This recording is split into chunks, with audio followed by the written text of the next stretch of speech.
BNP কখনোই দুর্নীতির বিরুদ্ধে অবস্থান নিতে পারবে না। আমরা এটা জানি, আমি এটা বারবার বলেছি। তাদের তৃণমূল কর্মী খায় হচ্ছে এই দুর্নীতি দিয়ে, sorry but that's there way. এটা তাদের মধ্যম জাতীয় সব নেতা এইভাবে খায়। কেন তারা করবে? এখন অনেকেই বলেন যে ওই ওই ওই পুলিশের ইয়ে নিতে হবে, কি বলে, তাদের বিচার হতে হবে। I do not support that. আমি মনে করি এটা গণ অভ্যুত্থান হয়েছে, এই গণ অভ্যুত্থানকারীদের বিরুদ্ধে কোনো বিচার হতে পারে না, এবং গণ অভ্যুত্থানের বিরুদ্ধে যারা ছিল, যারা মানবতা বিরোধী অপরাধ করেছে, তাদেরই বিচার হবে। এই এই একটা জাতিসংঘ প্রতিবেদনের উপরে হাসিনাকে ফেরত দেওয়া হবে না। হাসিনাকে ফেরত পাইতে হইলে বাংলাদেশকে অনেক কাঠখড় পোড়াইতে হবে।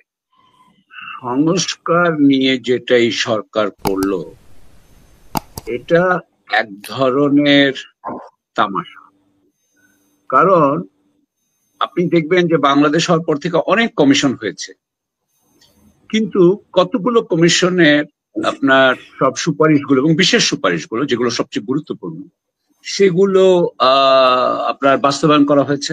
প্রথমত এই এই কমিশনগুলো কিন্তু অত্যন্ত আমলাতান্ত্রিক মনে হয়েছে আমার, হ্যাঁ, টেকনিক্যাল, ব্যুরোক্রেটিক, হ্যাঁ। এরা কিন্তু আপনার কাঠামো পরিবর্তন করছে না, আসলে এরা আসলে কাঠামোটাকে রেখেই নানান ধরনের ছোটখাটো অনেক লম্বা করছে। কিন্তু আসলে সংস্কার কিন্তু করতে হয় আপনার রাজনৈতিক অঙ্গীকারবদ্ধতার মাধ্যমে। পলিটিক্যাল কমিটমেন্ট যদি না থাকে তাহলে কিন্তু কোনো সংস্কার হয় না। এখন প্রশ্ন হচ্ছে যে, আমি আপনাকে ছোট্ট একটা উদাহরণ দিই, হ্যাঁ, যে আমরা জানি যে বাংলাদেশের শুল্ক বিভাগ, ন্যাশনাল বোর্ড অফ রেভিনিউ, সেখানে সব এআরও করাপ্ট। আমরা জানি যে সেখানকার প্রায় সব শুল্ক কর্মকর্তা করাপ্ট। এটার জন্য তো কোনো আপনার দরকার নাই, আপনার কি বলবো, এটার জন্য তো কোনো রিপোর্ট দরকার নাই। আপনি কিন্তু ইজিলি এদেরকে কিন্তু প্রসিকিউট করতে পারেন, কিন্তু কি করেন না? করেন না। অর্থাৎ আমি যেটা বলতে চাচ্ছি যে, যেমন ধরেন আপনি যদি বলতাম, আমি অনেক ভালোভাবে বলি যে আপনার যদি প্রত্যেকটা দপ্তরের প্রধান যদি ওই দপ্তরের করাপশন রিলেটেড বিষয়ের জন্য যদি পার্শিয়ালিও দায়ী থাকেন, তাহলে কিন্তু ঘটনা অন্যরকম হয়ে যাবে।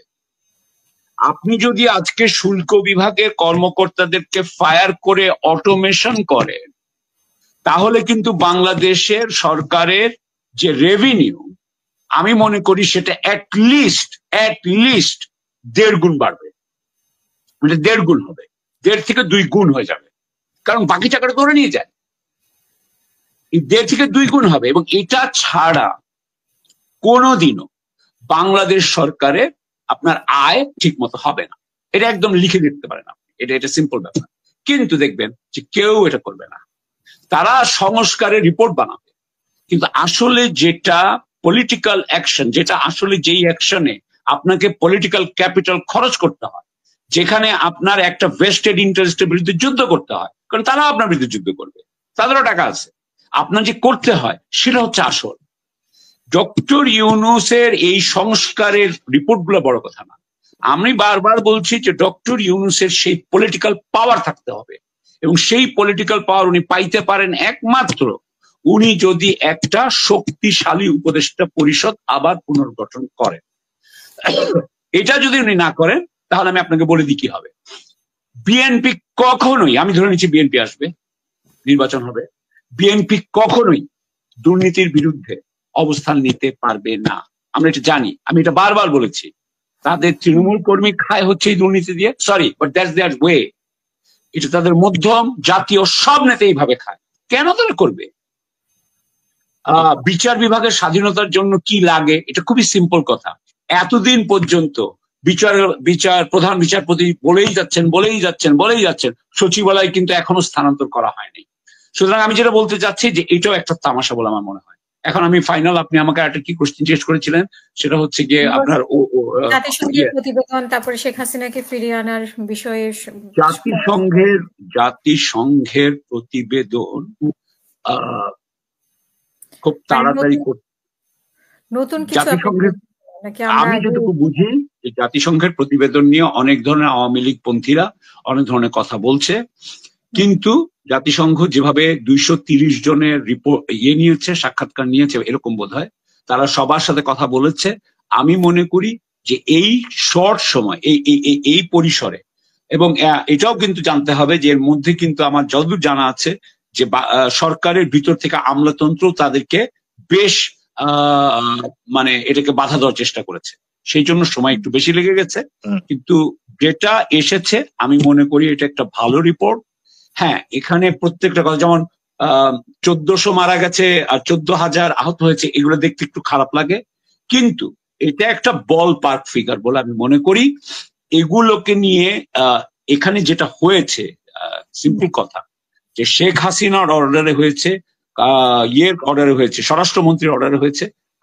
আমাদের যিনি আইজি ছিলেন সেই সময়, মামুন সাহেব বোধহয়, তিনি তো এখনই সাক্ষী, তিনি তো সব বলে দিচ্ছেন যে কে কি করেছে, কে কি বলেছে। সুতরাং এইখানে জাতিসংঘের প্রতিবেদন নিয়ে কোন ধরনের আমি মনে করি সন্দেহ জাগানোটা ঠিক না। এই যে একটা কথা বলা হচ্ছে যে 5ই আগস্টের থেকে 15ই আগস্টে কতজন মারা গেছে, এখন কথা হচ্ছে যে কতজন মারা গেছে, আমরা এখন কি লেখা আছে? না, না লেখা নাই। 3 দিন তো সরকার ছিল না, সেই 3 দিন বাদ দিয়ে মানে সেই 3 আচ্ছা ঠিক আছে, বা ওই দিনেও মারা গেছে। এখন কথা হচ্ছে কিছু পুলিশ মারা তো গেছেই, 5ই আগস্টে শেখ হাসিনার পরে মারা গেছে, কি হয়েছে? এখন অনেকেই বলেন যে ওই পুলিশের নিতে হবে, কি বলে, তাদের বিচার হইতে হবে। I do not support that. আমি মনে করি এটা গণ অভ্যুত্থান হয়েছে, এই গণ অভ্যুত্থানকারীদের বিরুদ্ধে কোনো বিচার হতে পারে না, এবং গণ অভ্যুত্থানের বিরুদ্ধে যারা ছিল, যারা মানবতা বিরোধী অপরাধ করেছে, তাদেরই বিচার হবে।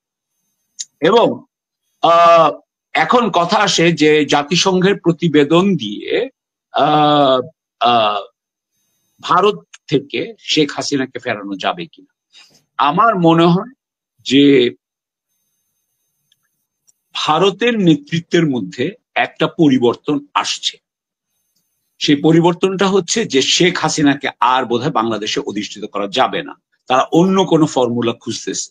এবং তারা, আমরা দেখতে পাবো 16 তারিখে তো জয়শঙ্কর এবং তৌহিদ হোসেন সাহেবের মিটিং আছে, আমরা দেখতে পাবো 13 তারিখে বোধহয় মোদি এবং ট্রাম্পের মিটিং আছে।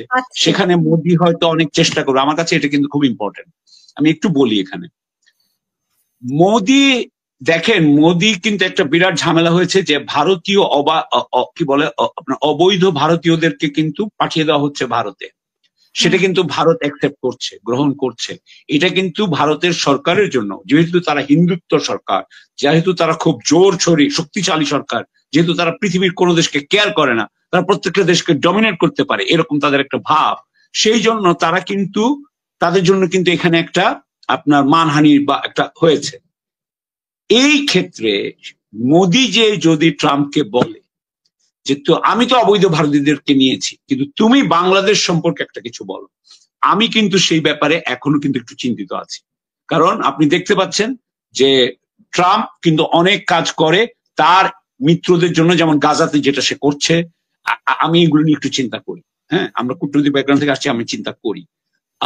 আমি দেখছি যে এখন বোধহয় দক্ষিণ এশিয়ারও বোধহয় একজন ইন্ডিয়ান ভারতীয় এস কাপুর দেখছিলাম, হতে পারে আপনার ডোনাল্ড লুর জায়গায়।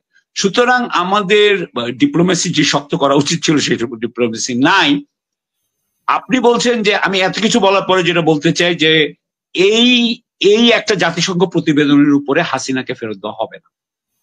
হাসিনাকে ফেরত পাইতে হইলে বাংলাদেশকে অনেক কাঠখড় পোড়াইতে হবে, এবং এটার জন্য অনেক, আমার মনে হয়, এটা আমার ধারণা, ভারতের সাথে একটা গ্র্যান্ড বার্গেইনিং এ আসতে হবে। গ্র্যান্ড বার্গেইন, সেই গ্র্যান্ড বার্গেইনটা কিভাবে হবে সেটা তো আমরা, এটা নিয়ে এখন আমি আউটলাইন দিতে চাই না বা এটা নিয়ে বলছি না, কিন্তু আমার মনে হয় তাছাড়া শেখ হাসিনাকে আনা কঠিন হবে। ধন্যবাদ।